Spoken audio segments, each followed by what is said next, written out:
Hello বন্ধুরা, রাধে রাধে বন্ধুরা। এই যে সকাল সকাল চলে এলাম গোপু সোনাদের কাছে, কারণ স্নান না করে তো আমি গোপাল সোনাকে খেতে দিই না। সকালবেলা স্নান সেরে গোপাল সোনাদের খাইয়ে দিয়ে এক এক করে গোপাল সোনাকে স্নান করালাম। তারপর বড় রাধা কৃষ্ণকে এক এক করে স্নান করাচ্ছি। আজকে তো মেয়ের স্কুল কলেজ আছে, তাকে যেতে হবে, এই জন্য সকালবেলা এখনও যে টিফিন করা হয়নি। তারপরে এইখানে পুজো টুজো দিয়ে তারপর আমি ঘরে মেয়ের জন্য কিছু বানাবো। এই যে গোপাল সোনার ঘটে, রাধাকৃষ্ণের ঘটে একটু জল দিলাম, আম পাতা দিলাম, দিয়ে তারপরে পান দিলাম, দেওয়া হয়ে গেলে তারপর কলা দিলাম সিঁদুর লাগিয়ে,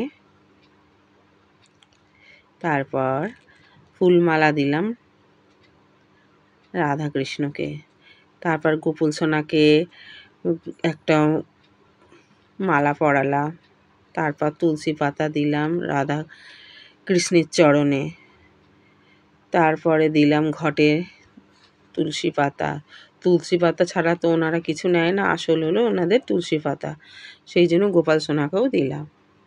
এইবার ছোট রাধাকৃষ্ণকে দিলাম, এরপর এক এক করে নিতাই গৌর সব ঠাকুরকে এক এক করে তুলসী পাতা দিলাম। এইবার ফুল দিচ্ছি, আস্তে আস্তে করে ফুল দিলাম। হ্যাঁ, ফুল আবার পড়ে গেল, সেই ফুল তুলে নিয়ে আবার ঠিক করে গুছিয়ে দিচ্ছি। এক এক সময় গোপাল সোনারাও খুব দুষ্টুমি করে। যখন আমার খুব কাজের চাপ থাকে তখন গোপাল সোনা এমন দুষ্টুমি করবে, নয় পড়ে যাবে, নয় জল ফেলে যাবে। তাড়াতাড়ির সময় ওরা আরও আমার কাজটাকে ঘেঁটে দেয়, ওই জন্যই ঠান্ডা মস্তিষ্কেই দেওয়ার চেষ্টা করি। যখনই বলবো যে গোপাল সোনা আজকে একটু তাড়াতাড়ি করে, তখনই আমার সাথে খেলা করার জন্য নয় একটা এটা ফেলে দেবে, নয় ওটা করবে, নয় মুখ থাবড়ে পড়বে, এরকম একটা ব্যাপার করে সবসময়। কী করব, আমারও ভালো লাগে ওদের সাথে ওই সব নিয়ে বসে থাকে। যেদিন বলবো তাড়াতাড়ি করতে সেই দিনই দেরি করে দেয়। এইভাবে সব সাজালাম গোপাল সোনাকে। আমাদের গাছে না অনেক ফুল হয়, সাদা ফুল, লাল ফুল, তারপর নীলকণ্ঠ, তারপর একটা গোলাপি কালারের জবা হয়, ওটাও খুব সুন্দর।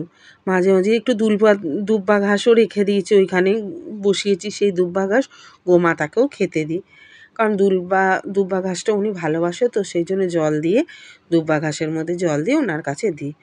ওই যে গোমাতা আমাদের। এই রাধাকৃষ্ণকে অবশেষে সুন্দর করে স্নান করার পর সাজিয়ে দিলাম। দেখছেন বন্ধুরা কেমন লাগছে, আপনারা কমেন্টে একটু জানাবেন। হ্যাঁ বন্ধুরা, তারপর আজকের তো এইভাবে, তারপরে গোপাল সোনাকে খেতে দিলাম। যেদিন যেমন পারি সেদিন সেমন দিই। আহামরি কোনো কিছু আমি খুব একটা দিতে পারি না। যখন মনে হয় কোনো সময় একটু ফলও দিলাম, কোনো সময় মিষ্টিও দিলাম, বা কোনো সময় বাতাসা, যেরকম যখন পাই কই মুরগি সব রকম দিই আমি দিই। হ্যাঁ, এই যে চন্দন দিচ্ছি ঠাকুরকে।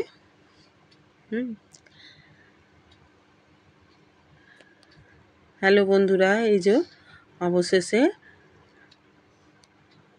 আমার সব ঠাকুরকে সাজানো গোছানো লাগছে। কেমন লাগছে আমার গোপাল সোনাকে, রাধা কৃষ্ণকে, আপনারা একটু কমেন্ট